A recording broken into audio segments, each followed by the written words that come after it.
Good evening. My name is Jay Decker, and I am the Director of Communications of Reform Elections Now, a nonpartisan association of mostly Harvard Business School alumni. We were motivated by business executive Catherine Gell and Harvard professor Michael Porter, whose thesis claims the government is too polarized to get anything done. In fact, it is this polarization that has caused the United States to lag behind the most developed countries in infrastructure, education, healthcare, and crime. And it is our belief that we need election process innovation if we hope for any sort of remedy to this serious problem. The two parties are in an entrenched duopoly, a duopoly that has created a great divide between the two parties and caused trust in government to be at an all-time low. Since the wings dominate the media, this has allowed for misconceptions regarding the beliefs of political parties to circulate at a rapid rate. In reality, there is a vast gap between what people believe and what members of the other party think they believe. Our team has been working for 2 years to understand and educate ourselves and others on how to include engagement as part of our civic responsibilities.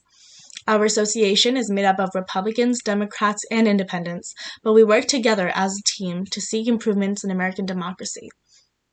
Our core team consists of Michael Otten, Herb Kaplan, Lucy Kennedy, Ron Randall, Bill Rosser, Robin Weaver, Harry Nam, and our wonderful Director of Research, Peter Cyrus, without whom this presentation would not be possible. We hope you will join us in the future months as we continue to explore ways to improve election processes, make government work better for all the people, and uncover the common misconceptions held over the United States government. If you would like to get involved with our association, we invite you to reach out to us at reformelectionsnow@gmail.com. As we move forward with the presentation, please keep your microphone muted to avoid background noise, and feel free to comment or raise any questions in the Zoom chat window. I now turn the meeting over to Peter Cyrus, who will take us through the battle for America.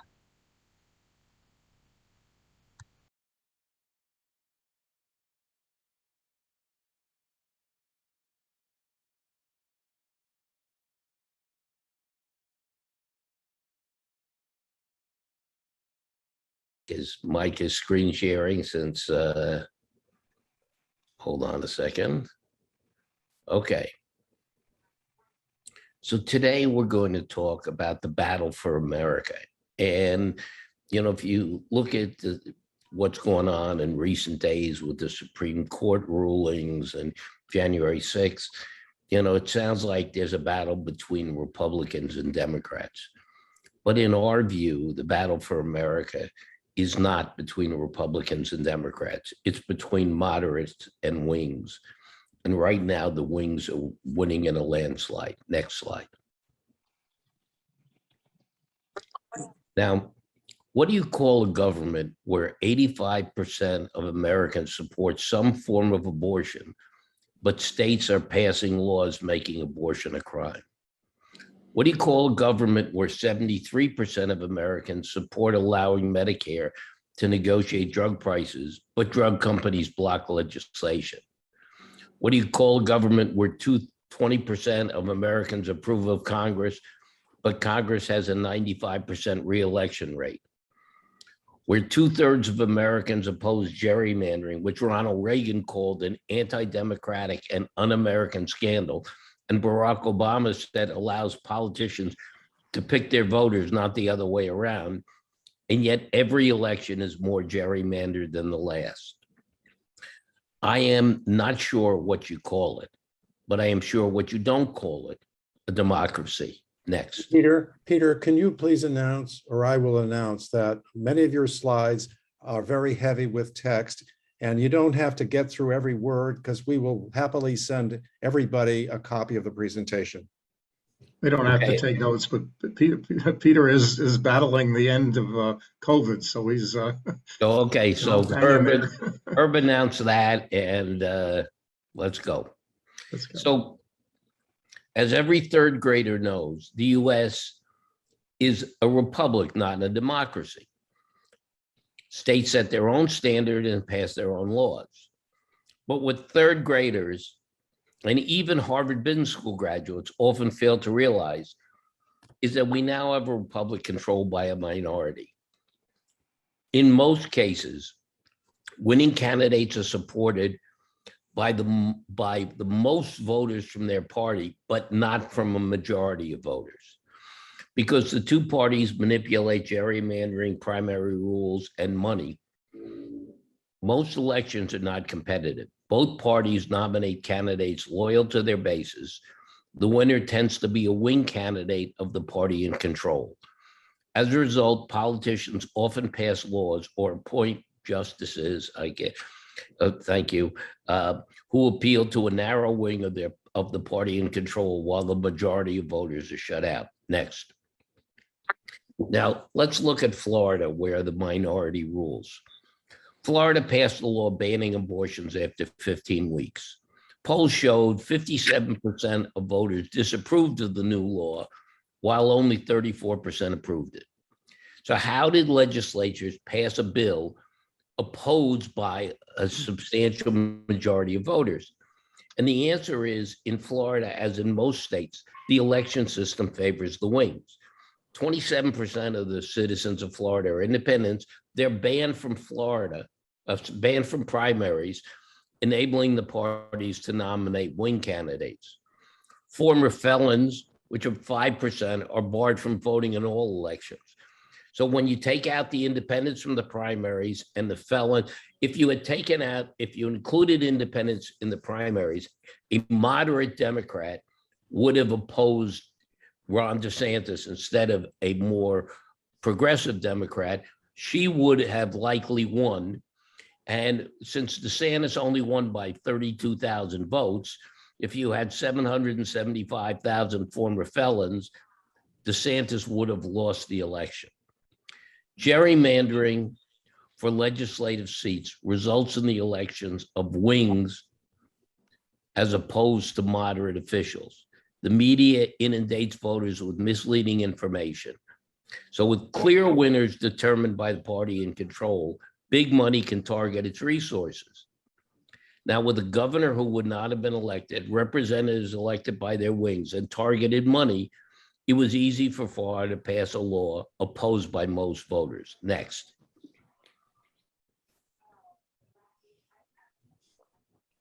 Next, there. Now, the experience in Florida should get us to focus on the most important mistake most citizens make. We are fighting the wrong war. Each party is controlled by its wings. There are few competitive elections. Almost no moderates are elected. Big money and media disseminate misleading information. As a result, our government is not a democracy or even a republic. It's an oligarchy controlled by the wings. If we want to recapture the government, we should stop focusing on Republicans and Democrats and break the oligarchy of the wings. Next. Now let's have a quick quiz. How many progressive Democrats can you name in 10 seconds? AOC, Rashida Tlaib, Bernie Sanders, Elizabeth Warren, Ilhan Omar, Pramila Jayapal. There are lots more. Okay, how many devoted conservative Republicans can you name in 10 seconds? Trump, Giuliani, Marjorie Taylor Greene, Lauren Boebert, Ted Cruz, Matt Gaetz, Greg Abbott. Again, lots more. Okay, now the question is going to get tougher. How many moderate Democrats can you name besides Joe Manchin and Kyrsten Sinema? Tougher question, right? Okay, how many Republicans can you name, excluding those from states with ranked choice voting, which I'll get back to later, besides Liz Cheney and Adam Kinzinger? And just so you know, you're not going to have to worry about naming any of them by the time November rolls around. Could people mute themselves? Thanks. Next slide. Now let's look at Kinzinger. If you want to understand how parties destroy anyone who dares to show independence, look at Kinzinger. When Kinzinger voted to impeach Trump and joined the January 6th committee, Republicans made him persona non grata. They censured him, tried to oust him from its caucus, and even sent death threats to his family. Now, you might think Democrats would have shown Kinzinger some gratitude, but they treated him worse. In 2012, Democrats redistricted Kinzinger out of his district, forcing him to run against a 9-term incumbent in a neighboring district. Then, In 2022, to show their gratitude for his impeachment vote, they again redistricted him. This time, he has no choice to retire. And he's the only congressman person we can find who's been redistricted twice. The moral is simple. The parties will destroy anyone who cooperates with the other party. In Kinzinger's case, Republicans treated him as a traitor and Democrats treated him as a Republican. Anyone who tries to be a moderate is endangered. Next. Now, the oligarchy of the wings has purged moderates. In 1960, 60% of Congress were moderates. Now that number is 1%, from 60% to 1%. In 1988, there were 103 competitive seats in Congress. Now there are only about 25. So how did this happen? Well, real simple.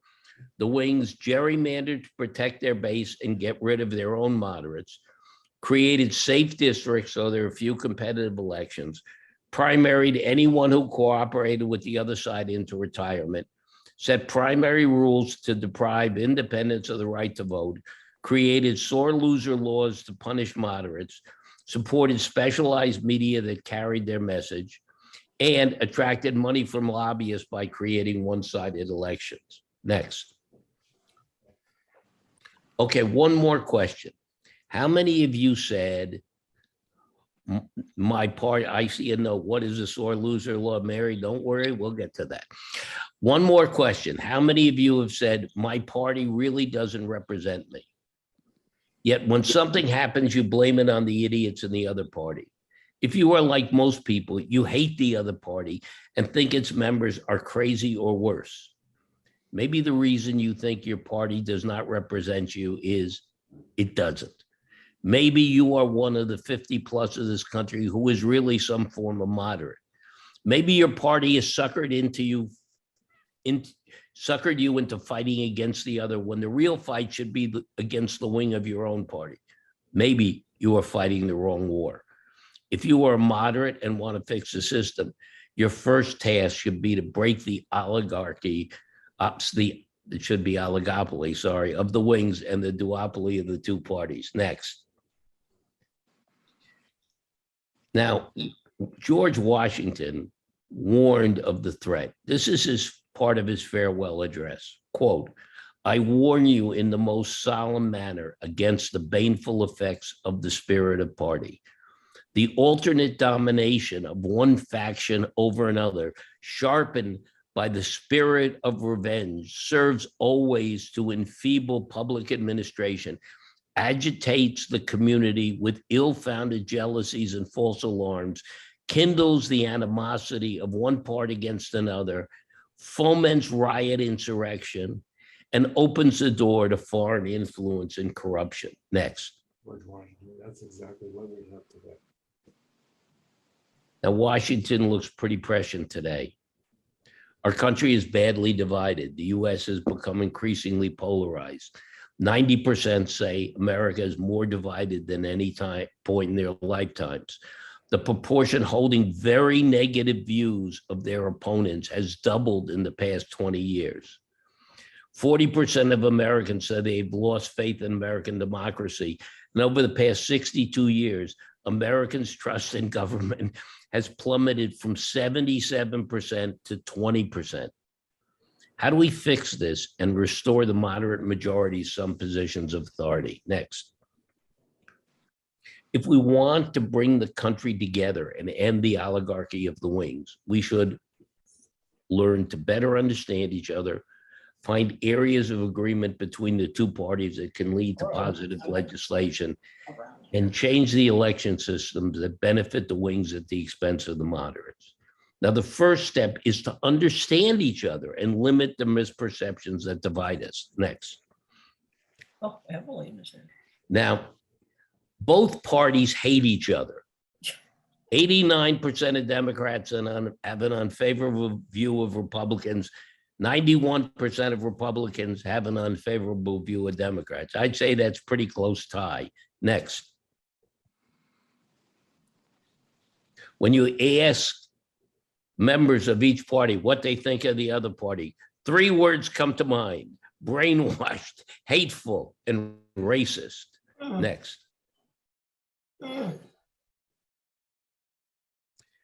55% of partisans think members of the other party are extreme. Next. Now, let's look at how each party views the other. Democrats believe Republicans are against immigration, racist, against Muslim Americans, for sexism, and against regulating guns. Yet over half of Republicans side with Democrats on all of these issues. Next. Republicans believe that Democrats are against the police, lack pride in America, for open borders, against guns, for socialism, and for abolishing ICE.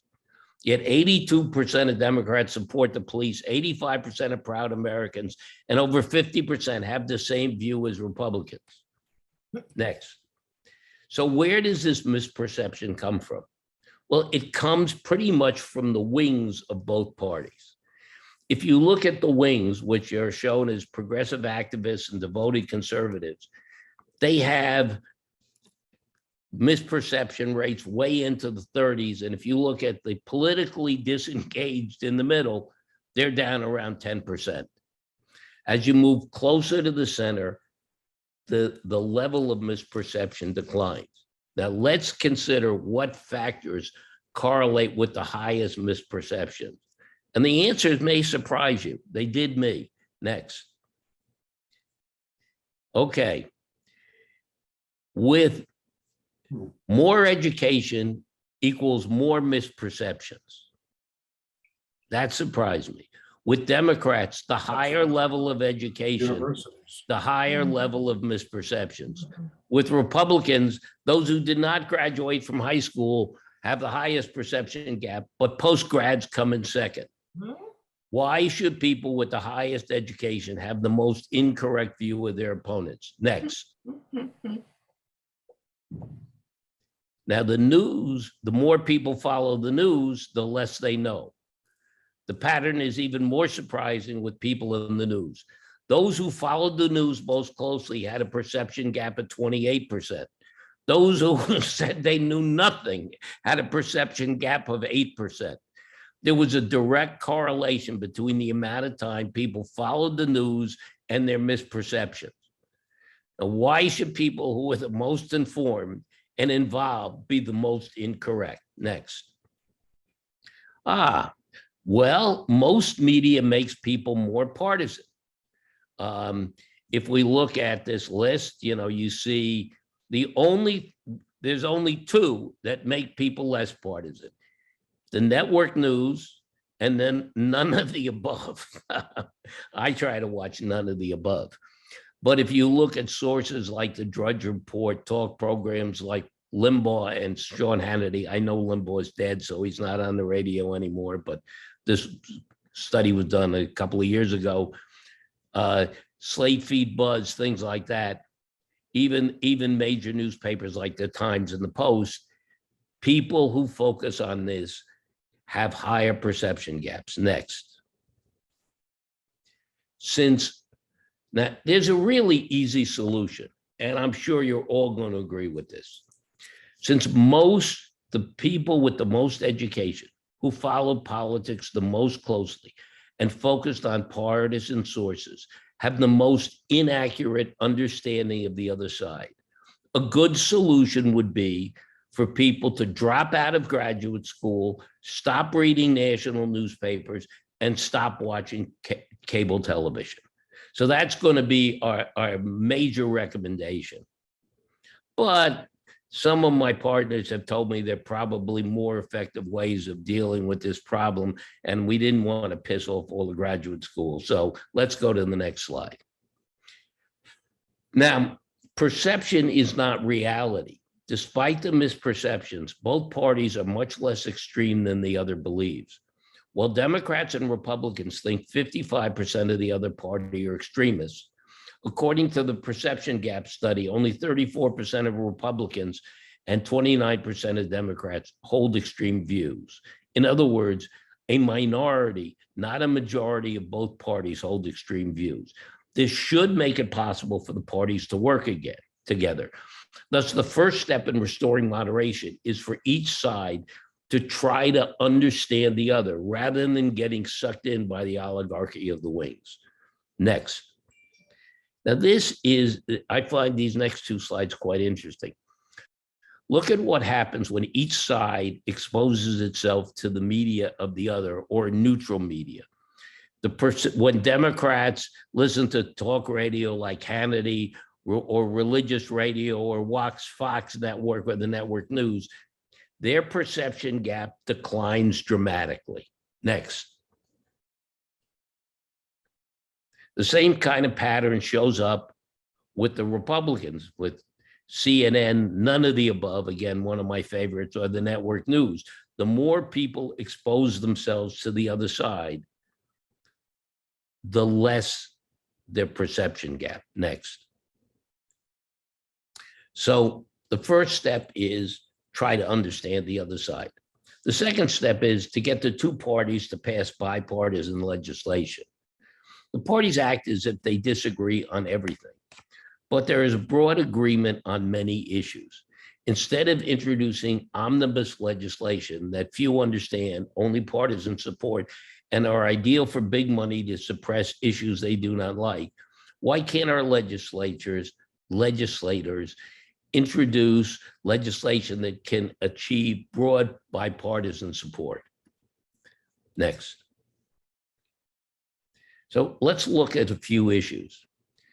And if you all remember Build Back Better, well, a number of segments of Build Back Better, including modernizing school buildings and the electric grid, long-term care for seniors, and letting Medicare negotiate drug prices, obtained support from 75% of all voters and 67% of Republicans.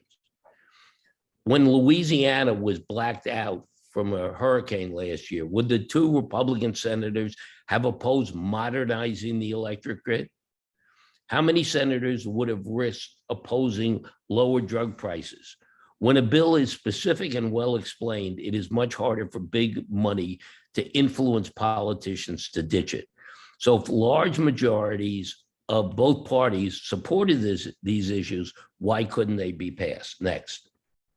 We find the same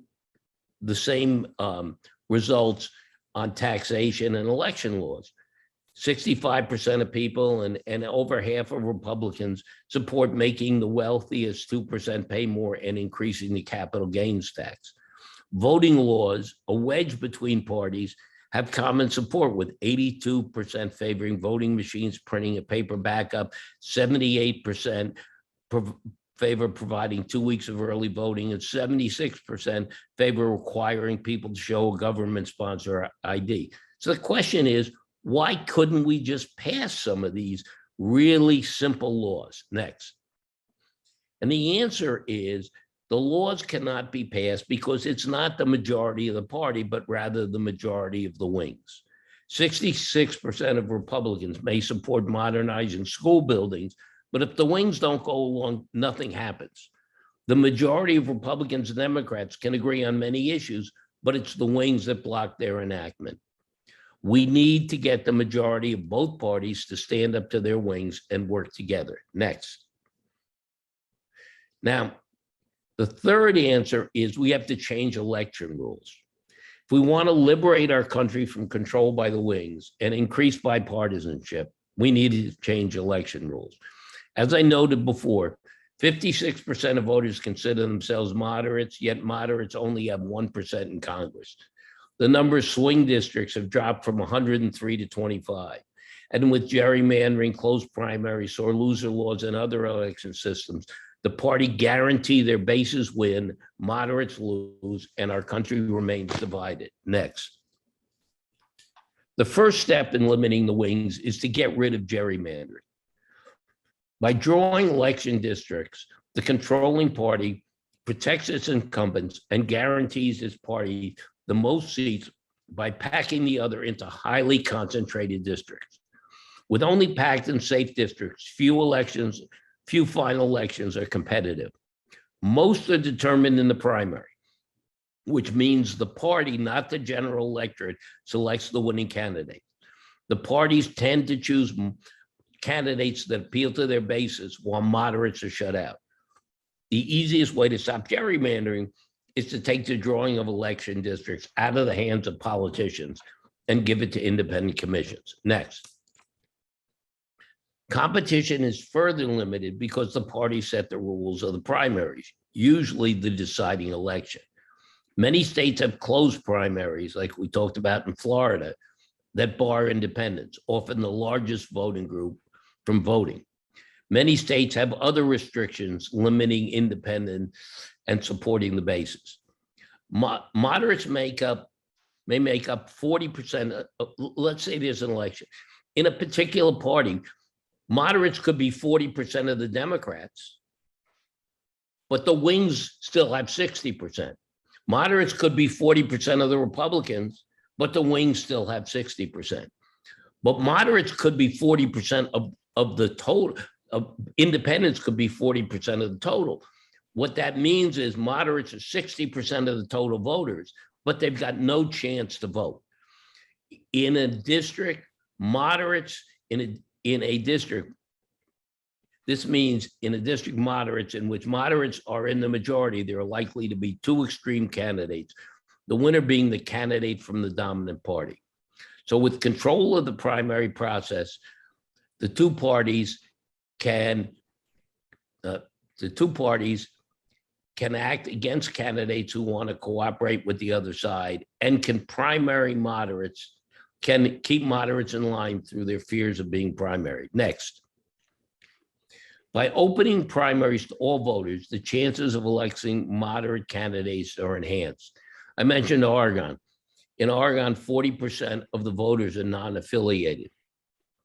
And over 60% consider themselves moderates. Yet in this year's primaries, both parties nominated wing candidates over moderates.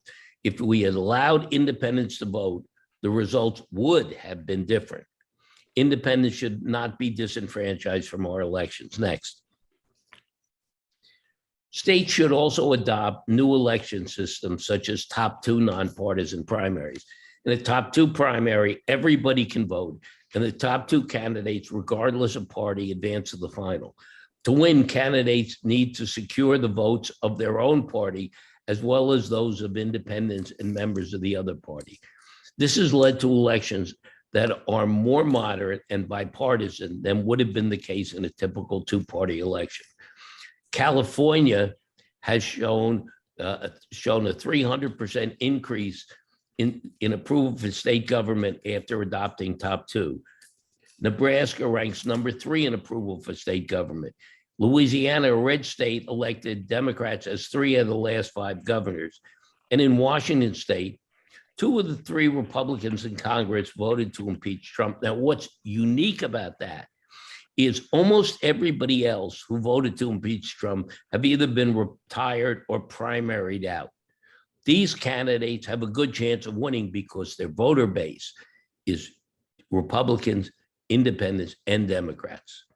So if additional states enact top 2 nonpartisan, we can elect more moderate and bipartisan legislators. Next. Ranked choice voting can have a major impact on reducing polarization. If you remember, when I was asking the question about Republican moderates, I excluded the states with ranked choice voting because ranked choice voting elects moderates. The objective in ranked choice voting is not to win the first round, but rather to win the last round of tabulation. This means candidates need to rely on support from eliminated candidates. Those who attack their opponents often lose, while those who work together to build a coalition often win. Ranked choice voting elections are characterized by less negative campaigning and a focus on issues that unite rather than divide people. And they typically have more moderate winners, and they make it much more difficult for big money to target winners, further enhancing moderates. So just so you understand, in a ranked choice voting election with a plethora of candidates, very hard to target who's going to win. So if your money, you got to place lots of different bets. That diffuses you.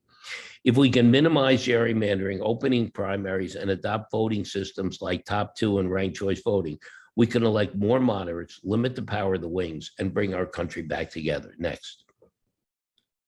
Now, somebody asked about the sore loser law earlier. Here's the sore loser law.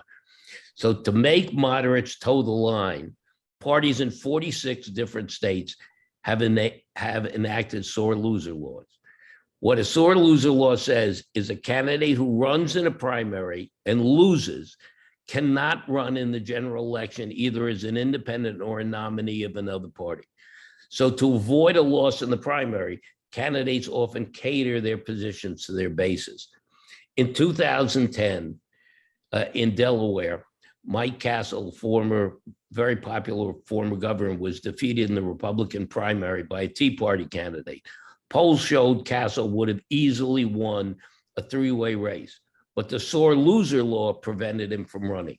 In Alaska in the same year, Lisa Murkowski lost the Senate primary and had to run as a write-in, even though there were independent parties that would have been happy to have her as a candidate. The question is, why should parties have the right to keep someone off the ballot? Well, the reason they do it is to keep control by their wings. Sore loser laws are another game that needs to be eliminated. Next. And I just want to say something about the impact of money, because people want to get money out of politics. But a lot of people throw up their hands because of Citizens United, and I feel for your pain, I agree. But the changes we have recommended could have a significant impact on negating the impact of money. First, if people better understand each other, the power of money to mislead is diffused. Targeted legislation also works against money because politicians have no place to hide. If the only bill was we're going to allow Medicare to negotiate drug prices, the drug companies can do all the lobbying they want. I don't want to be a senator telling all the seniors in my state, no, you pay the higher prices. Most significantly, competitive elections limit the power of money because there are fewer sure bets. The more competitive candidates, primary and final, the more expensive it is for more money to target a winner. This is one reason why money especially hates ranked choice voting, where the fourth or fifth place candidate votes from the fourth or fifth place candidate can determine a winner. And with more moderates, we should be able to change the laws that allow people to donate 1,000 times more money to a party than to an independent. Next. Okay, so let's look at the problem. We are fighting the wrong fight. The real fight is between the wings and the moderates, not between the Republicans and the Democrats. Our country is badly divided. Trust in government is at historic lows. Members of the two parties dislike and distrust each other. There's a vast perception gap between what people in each party believe and what members of the other party think they believe. Most of this gap comes from the wings because the wings dominate the media. People with the highest education and those who follow the news have the highest perception gap. But perception is not reality. While partisans think 55% of the other party holds extreme views, only 30% do. This means there's ample room for parties to work together. Next. To resolve the domination of the wings, individuals should expose themselves to media the other party follows or to neutral sources like network news. The two parties should focus on legislation with strong bipartisan support. Voting systems should be changed to give moderates a chance. As we said, we need to have independent commissions, draw election districts, open primaries, adopt new voting systems like top two primaries and ranked choice voting that give moderates a chance of winning, repeal sore loser laws, and create more electoral competition to reduce the impact of money. Next. Now listen to the words of George Washington. I warn you in the most solemn manner against the baneful effects of the spirit of party. He figured it out, and that was 1796. So instead of focusing on which party you are, Democrats versus moderate, the battle for America is the wings versus the moderate. The wings have a huge advantage because they control the party's rules of the game. The moderates have a majority of people and no representation. If we care about our republic, moderates need to work together to end the oligarchy of the wings. Thank you very much.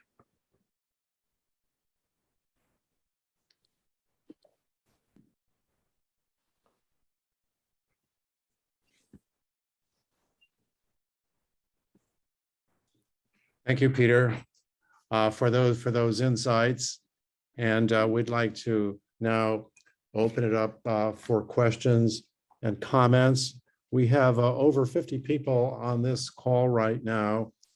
I think the best way to proceed is if you have a question or comment, go to the bottom of your screen on reactions, and you can choose the raise hand option, and we'll then call on you, and you can make your comment or question. Herb, can you take the presentation off so more people can see each other? Yes, I'm going to ask Mike to stop screen sharing. Mike, are you there? I'm having trouble finding the screen where I can turn off screen sharing. Well, I'll work on it in the meantime. It's at the bottom, along the bottom, right in the middle. There's a green little box that says share screen. Can you use that?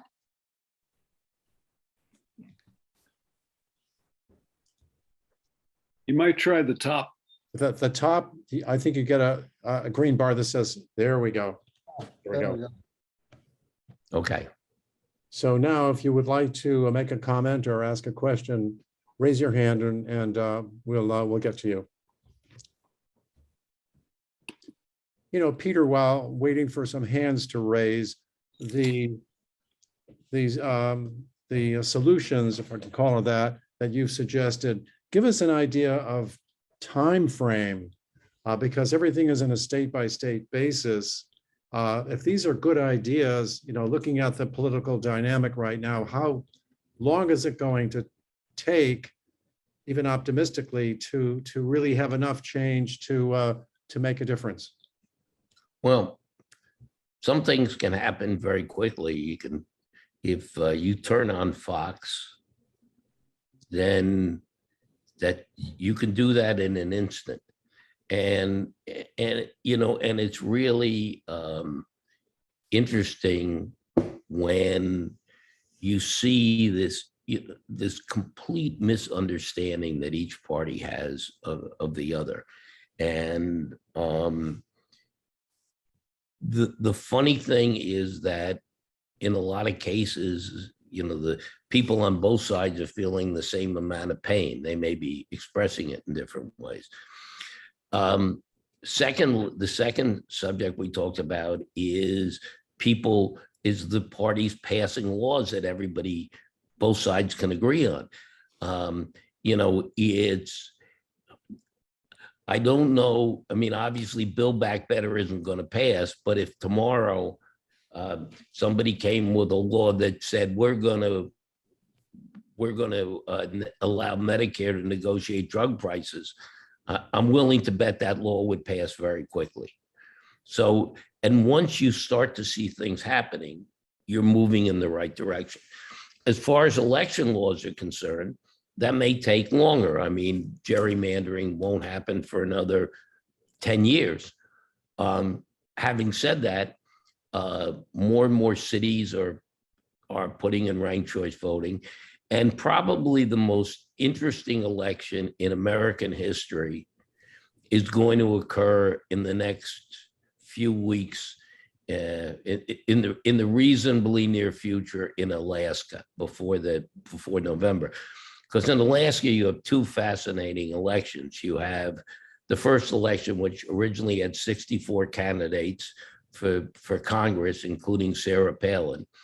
And then you have the Senate election, including Lisa Murkowski, with ranked choice voting. It'll be very interesting to see how those two end up. I'm willing to make a bet that Murkowski that Murkowski wins the Senate election, that Palin leads in the first round of the House election and loses the House election. That's my bet. But anyway.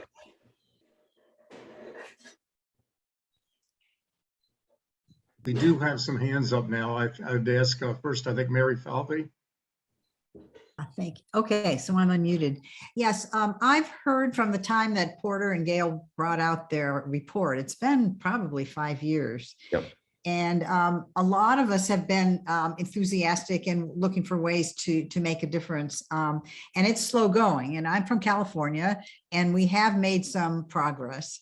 I'm wondering if we could either use some role models of the states that have really been able to make some progress, and also consider using some of the tactics of the wings, like social media, that are able to galvanize support more quickly than the one at a time moderates who proceed in a moderate way. That maybe there's something we can learn from the wings and beat them at their own game. Absolutely. I mean, look, the reason you got top 2 primaries in California was because you had a Republican governor who saw Arnold Schwarzenegger, who saw the handwriting on the wall and said, oh, the Republicans are going to be losing here. We got to do something to change the voting system here. And it's been quite good.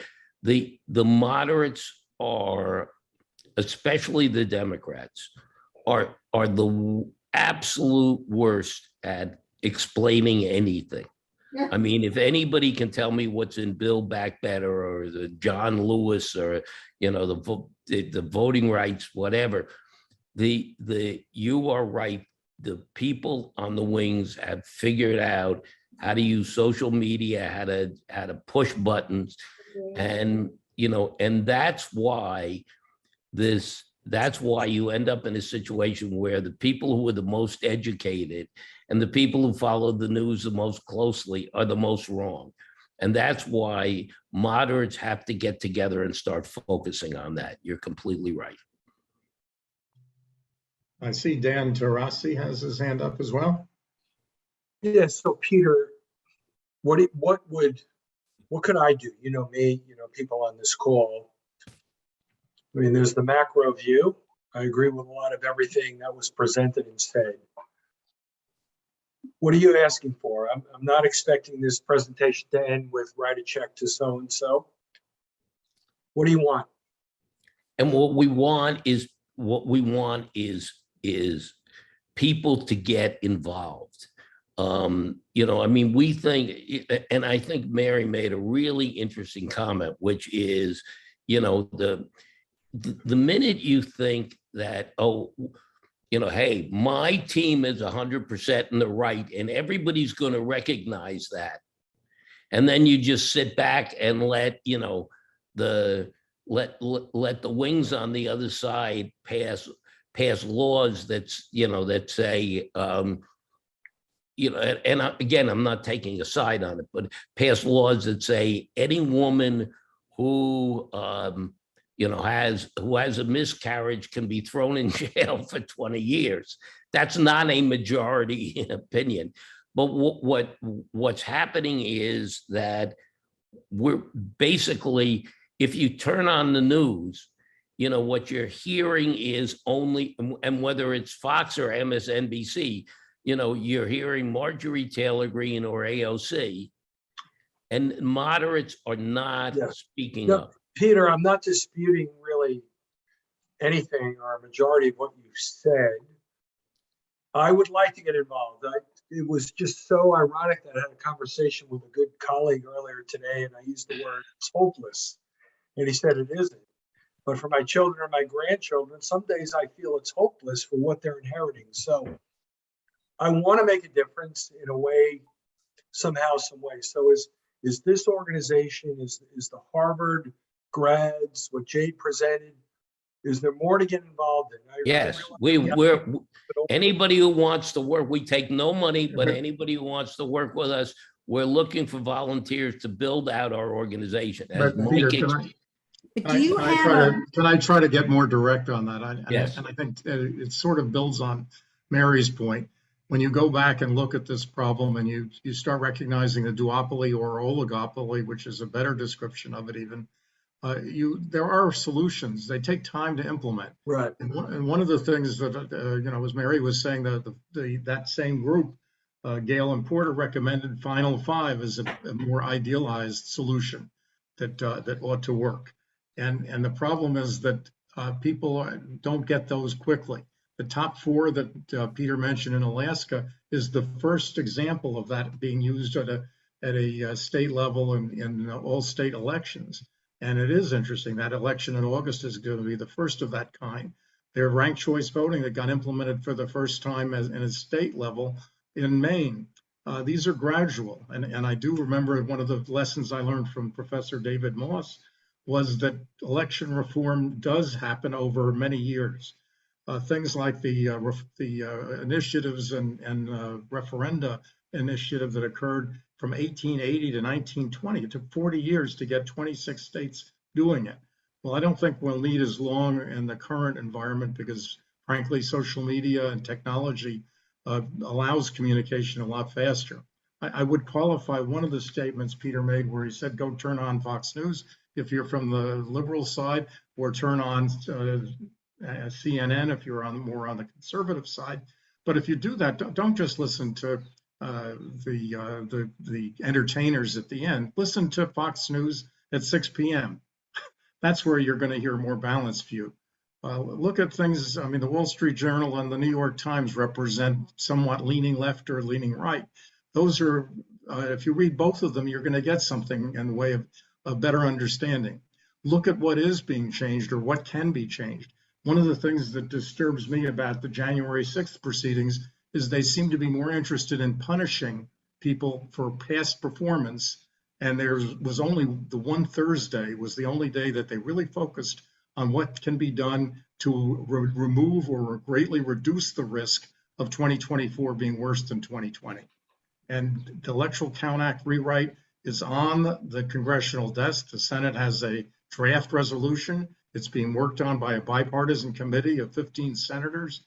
If that drops off the table because of all the distractions with Ukraine and abortion rights and gun control, it'll be a terrible mistake because that really ought to be handled. Dan, when you ask what can we do now, call your senator and make sure it doesn't fall off the table, because that's the thing that's the most imminent risk to our republic. And it's the one that is kind of hidden, but it's not one that requires partisanship.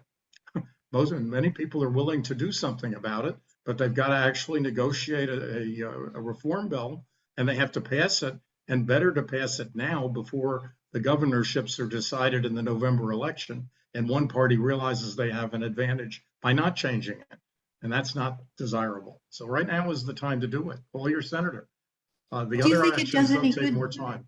Sorry, go ahead, ma'am. Do you think it does, what good does it do to call your senator if your senator is focusing his or her attention on the hot button issues like gun control and abortion and Ukraine? You're not going to, it seems to me you can't get the senator's attention unless you get out there in the media that's getting their attention. You go to, if you're appealing to a market segment, you go to where they already get their information, and everybody seems to be getting their information from these sensationalist sources. So don't we have to go there to get our message out? I think the answer is yes, we have to go to where they're listening. And by the way, one of the reasons we focused our attention on business leadership is because we believe that the people that the senators will listen to are, quite frankly, the big contributors, the donors. The donors who don't really depend on getting reelected for political office and who do but generally support our democracy and our republic. Those are the people that can reach the senators. And most of us know 2 or 3 of those people who can call, and the senator will answer their call and they will listen because they're either big donors or they're big names. And those are people that we have to get to. Someone mentioned also no labels. This has been an interesting area. They finally put the Electoral Count Act rewrite as one of their 3 priorities. There is a growing interest. The media is picking up on it. Anyone that wants me to, if they send me a note, I can send them a collection of about 20 articles that have been written in major media in the last few months, very recent, just on this one problem of the Electoral Count Act, which can sink the election in 2024 if it's not fixed. And that's not what the select committee has been talking about, except for that one day.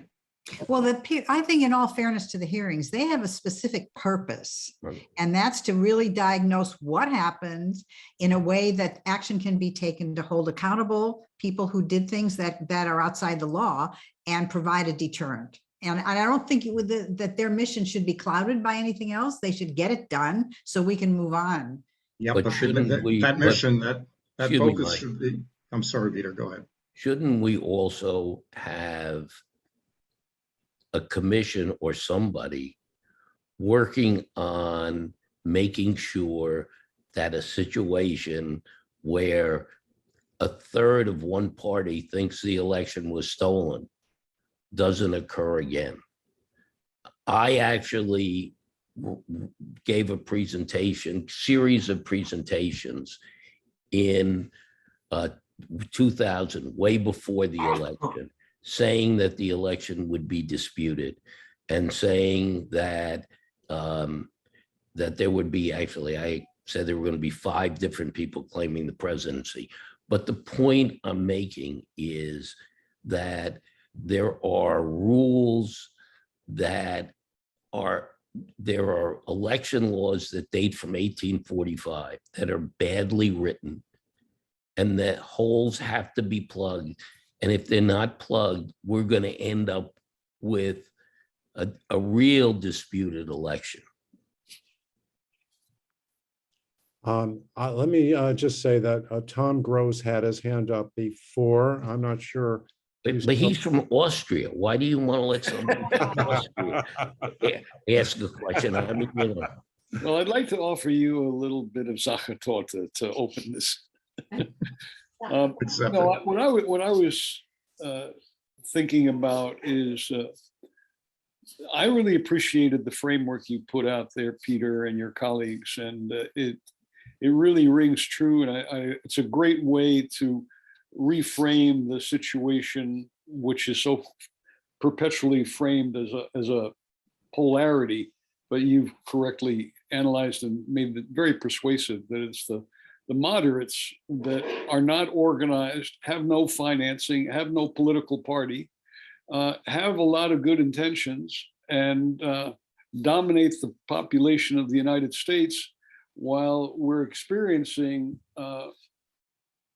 a meltdown of the democracy in real time. So I don't have any answers, but it just strikes me as a perplexing moment. And I applaud the framework, but I have a hard time seeing how to engage, other than my background is a bit in the corporate sector. So I'm wondering whether it might make sense for this enterprise that you're starting, which is so laudable, goes through a business model development process. Hypothetically, an example could be, you mentioned donors, and there are a lot of people who must be donors who would appreciate supporting a new enterprise of moderates. So I don't know what it would be, but I'm just also perplexed by the power of the analysis, but the difficulty to see the application. I think we have Andy Strauss had his hand up, and I think we'll come back on actions for sure. Yeah, I just had a question as to what the role of citizens initiative petitions have in changing some of these election laws. Because if I don't remember the Alaska Maine situation, but were either of those or both of those changed by both of them by initiative petition? So isn't that something that we should encourage, find ways of encouraging? I mean, I could also see politicians changing the rules on initiative petitions if they start doing too many things that rob them of their power, but we don't know yet. Yeah. Very good point. And in fact, the politicians did everything they could to try to stop those initiatives. And I think most reform people realize that the first states to go after are the ones that are those 26 states or 27 that have that capability, because it sort of bypasses the politicians to some extent. But excuse me, Mike, most states have a trigger. So if you look, I mentioned Arnold Schwarzenegger putting top 2 in California. If you want to say, why did Maine go for ranked choice voting? Because they had a Republican governor named Denny LePage, who everybody, including the Republicans, hated. And they said, we got to figure out a system better than this, so LePage doesn't stay as our governor. Why did Alaska do it? Well, besides the fact that independents represent over half the voters in Alaska, the problem in Alaska was real simple.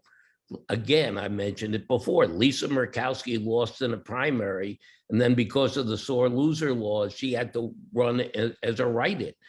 So what we're looking for are triggers that say, okay, here's a state that's ripe for really serious reform. And the more of these states we get, the more the system will change. I think we have Susan Falk has got a comment she'd like to add. Well, I was wondering if states individually could elect to have a third party candidate, like a moderate, that they could have a third party called the moderates. Well, what you will find, there's going to be, I think, a really interesting election this year in Oregon. There is a left-wing Republican, a Democrat, a right-wing Republican, and then there is a woman named Betsy Johnson who is running as a moderate. She's a Democrat, but she's running as a moderate. I think she's got a good chance of winning. Evan McMullin is running as an independent in Utah. I think the problem is the parties run the game, but I think you're going to start to see cracks in that. So the answer is we could see some of that. That would be great. Rebecca Braun, do you have something? Braun, excuse me if I mispronounced your name. Yeah, that's it. No, thank You're muted. Unmute yourself. Okay, thanks. I put a few comments in the chat. I live in Alaska and I was policy director for independent governor Bill Walker, and he's actually one of the reasons why this passed is he ended up lesser known than Lisa Murkowski. He was a moderate who lost with a split, kind of spoiler effect election in 2018. But I put some comments in the chat. One of the ways I really am all for the states that can do citizens initiatives, doing a citizens initiative. It's pretty popular. I attached a commentary I wrote with some of the messages we used here. And one of the reasons I think it passed in Alaska, besides Lisa Murkowski, Bill Walker, and some other reasons Alaskans were ornery, is we included campaign finance, sort of modest campaign finance reform. Obviously, we're limited, unfortunately, in what we can do, but basically dark money provisions, and those are quite popular, it turns out. People don't like dark money. So different states have different rules about what you can fold together into a citizen initiative, but I'd recommend looking at what Alaska did, although Catherine Gale gone to Final 5. At the time, her original paper on which Alaska was based was Final 4, and we're seeing 5 would be better. Right. Anyway, if anybody wants to know more about Alaska, You just interestingly mentioned in the chat that Al Gross dropped out. so now we have 3. And the 3 are what party? Well, there's Sarah Palin, who's very unpopular here, but 30% just name recognition, but it is what it is. And then a guy named Nick Begich, he's the grandson of Nick Begich, who died. He's the opposite party. It's all very interesting. And a woman named Mary Peltola. She's a Democrat. She's Alaska Native. She's very charismatic. Full disclosure, she's a close friend of mine. and I'm very much in her camp. But it's a really interesting race, and there are a lot of unique factors. Somebody died. It's a special election. The special election is going to overlap with the general election. And it's the first use of ranked choice voting and open primaries. So people are enormously confused, even my well-educated friends. So there are a lot of complicating factors. Then out of the top four, one, Al Gross, an independent, left-leaning independent, dropped out. And due to the complexity of the laws and how close it was, they could not pull up the fifth place person, Right. another Alaska Native woman, but a moderate Republican couldn't pull her up. So it's very complicated. Thanks. I think one of the points also in terms of initiatives and referenda, the fact that almost half the states don't have that ability. Nonetheless, if they see success in states like Alaska and Maine, there can be momentum. I can be optimistic. Admittedly, I'm more optimistic for my grandchildren than for my own generation, but I do think that the change is in the wind. There are increasing number of groups, as some of them mentioned in the chat, that are in fact bipartisan or attempting to bring the groups together so that the wings don't dominate the messages. So I think there are reasons to be optimistic. There are ways to act. And I do encourage people to get back in touch with us. The actual address is reformelectionsnow.org@gmail.com. So be careful if you're just sending an email to us. It's a little bit awkward. But I think there are a lot of things that can happen.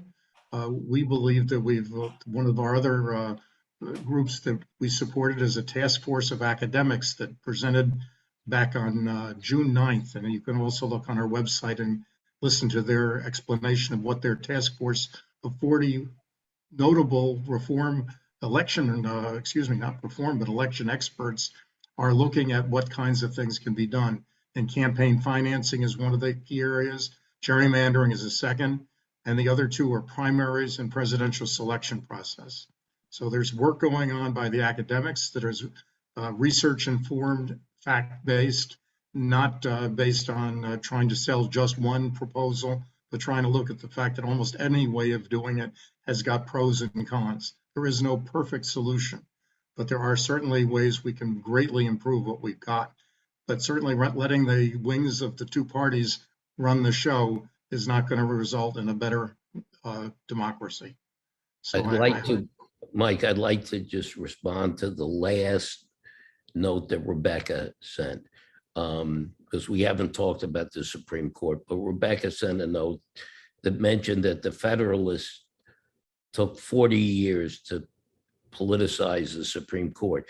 The reality is this: if you look at the people who were on the Supreme Court, leaving aside John Roberts and maybe Stephen Breyer, there are no moderates on the Supreme Court from either party. And, and what the Federalist Society set to do was they said, okay, we're going to make a litmus test for the Supreme Court. And the litmus test was basically, people on the wings, on the side for the Republicans on the wings. And the point is that when you look at courts in the United States, you have the same situation I was talking about with Florida and abortion, which is people who are serving on the courts are tend to be representative of the wings of the party that was in control when they got appointed.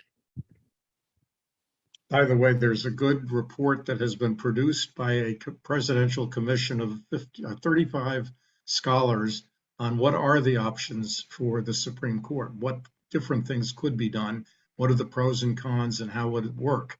They did not make any recommendations, but they did provide a very important field of discussion that I don't think anyone's discussing. So it's perhaps something that people could take a look at. Again, if you write to us, we can give you a link to that report. It's very easy to find. Mary, do you have another point to make? Yes, I had actually two points. The first one I was thinking of is picking up on, I think it was Mike's comment about optimism around the children and the grandchildren. That has always been part of our American ethos that the American dream has each generation doing better than the parents. But I'm wondering whether the public school system has gotten so polarized by, in my view, the unions, that they are not getting the kind of history that would enable them to take a more moderate stand, that the young people are being inculcated with wing type ideas.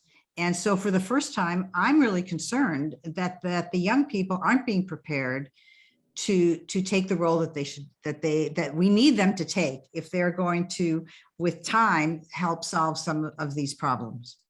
The other point I just wanted to put in there, apropos of the Supreme Court, is that seeing what happened and how it, yes, has been in the making for a long time, but then suddenly it catapulted over the finish line. Whether anybody in these materials, Mike, that you mentioned, to which you can give us links, whether anybody's considering term limits for the Supreme Court, even if they're 20 years, it's a lot better than life. Yes. And maybe we need to consider something like that. And is that in the mix anywhere? It's definitely in the report. It's one of the things. Talking about civic education, I agree with you.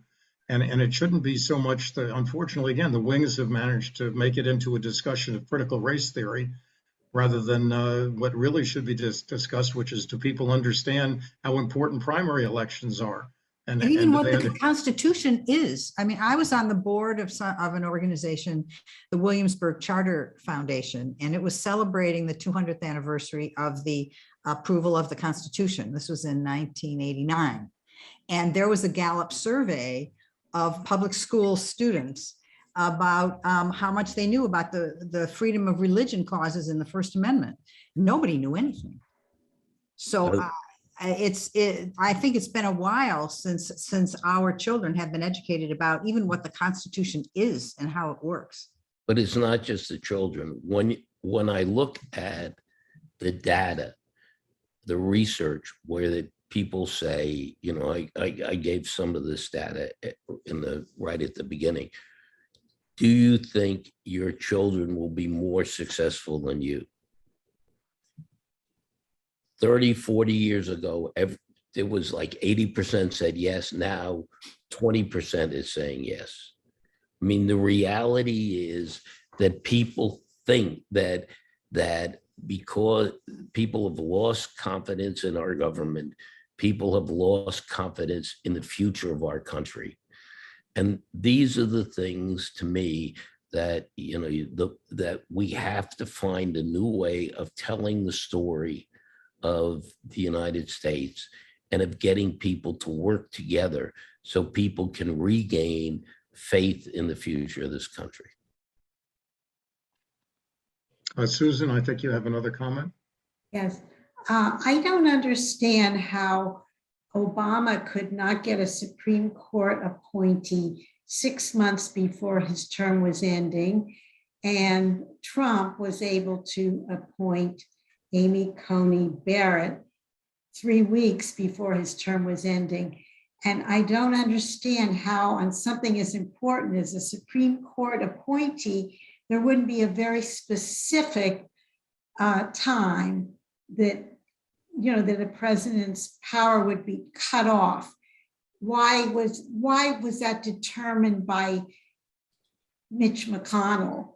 In other words, the head of the Senate. How was it determined by him rather than a very specific law about this? A, there's no law, and B, there's no moderates. So if there was a law, it would have been easy. If there were moderates, then somebody would have stood up and said, hey, you know, you wouldn't let Merrick Garland get nominated. Is it fair that, you know, we get Amy Coney Barrett? But the reality is this: the two sides play absolute hardball. It's whatever they can get away with, and the American public is a loser. That's right.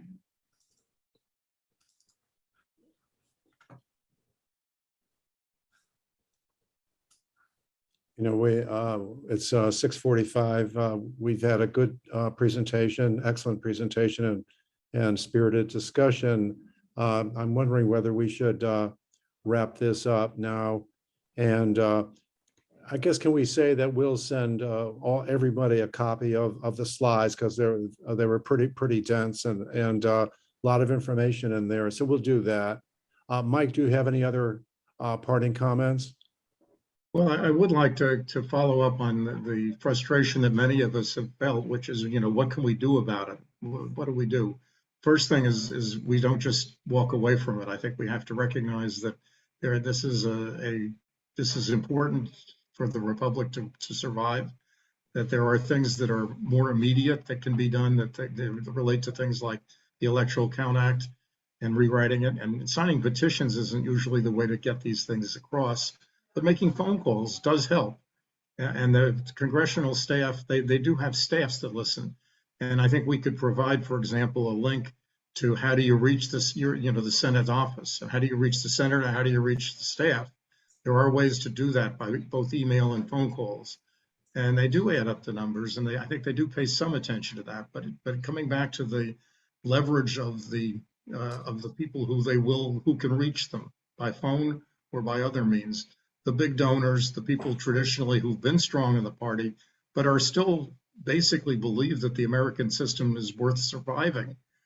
Those people can listen. And if they recognize that using a normal time span of taking 2 more years to pass something isn't going to work for this one, I think it can make a difference. So it's partly a matter of using the good sense that I think many of the people on this call can use to prioritize where do they put their energy. But I agree, it's been a long afternoon. I'm really delighted that as many people have engaged with us.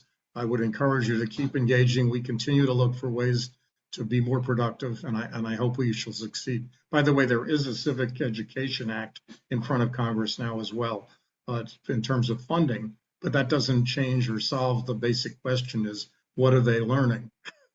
And if anybody would like to join our group and work with us, we're always looking for help. Yeah, Mary, you have one last question? I have one last question, and that is, I know we have Jade on the call, who is an almost but not quite yet Harvard Business School graduate. And I'm wondering if she's our best link to the media that many people are seeking to get their information, best for better or for worse, i.e. the social media.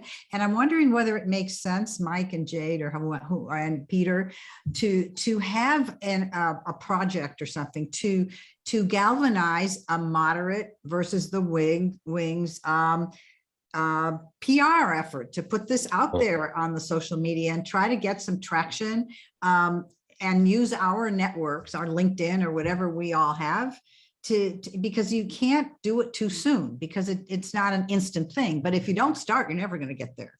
And if you look at the email that we sent out about volunteers, we're looking for people to form exactly that. We're forming that committee now, that group now, our social media group, because we want to do much more with getting our message out. But by the way, you should take a look at No Labels, which is an organization that's built around the nonpartisan Problem Solvers Caucus in Congress. They've already got quite a bit of traction in terms of the middle space.